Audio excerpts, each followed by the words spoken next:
Meanwhile, the Mikoyan Bureau continued to experiment with new propulsion units. In 1946, the Bureau built the I-270 experimental interceptor, powered by a liquid propellant jet engine. The plane had an extremely high service ceiling and rate of climb, but only a 5-minute supply of fuel. After 2 prototypes crashed on landing, the program was halted. Efficient turbojets would power the planes of the future.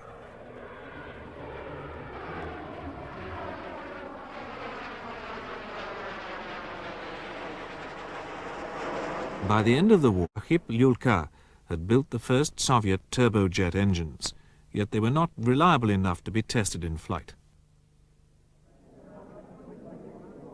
Instead, Mikoyan and his designers had to use BMW engines captured from the Germans. One engine alone could not produce enough thrust, so the initial plan envisioned the use of 2, mounted under the wing. Mikoyan opposed this drag-increasing configuration and suggested that the 2 BMWs should be placed inside the plane's body.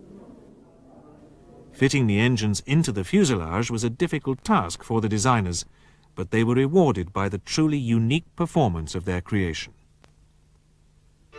The new turbojet fighter, designated the I-300, first took off in April 1946, piloted by Alexei Grinchik.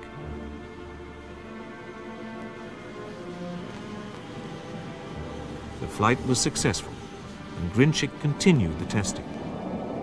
In July 1946, during its 20th flight, and while the plane was being demonstrated to the military, it suddenly overturned, dived, and crashed. The pilot was killed. Excessive vibration had caused aileron flutter, resulting in the catastrophe.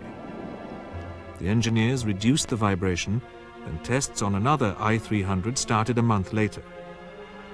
Test pilot Mark Galai was given the assignment of reaching the maximum possible speed.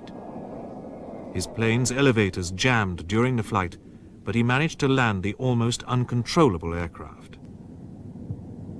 Problems with the tailplanes had caused the accident. After these were corrected, the plane became much safer.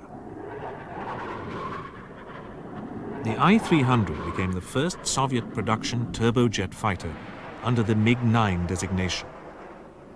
Powered by 2 modified RD-20 engines based on the BMWs, the MiG-9 demonstrated at the Tushino Air Show in October 1946 could reach a speed of nearly 570 miles per hour and a service ceiling of 45,000 feet. It performed better than any other Soviet turbojet fighter. For his design, Mikoyan received the State Prize, the highest government award given for significant technological achievements. Several versions of the MiG-9 were created. In 1946, the MiG-9 UT, a 2-seat trainer, was built.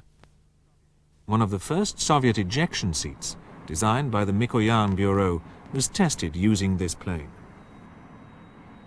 A year later, the seat became standard, with its 2 enhanced performance turbojets could exceed 600 miles per hour. Another MiG-9 became a flying lab for testing a guidance system later used on the KS-1, the first Soviet winged missile.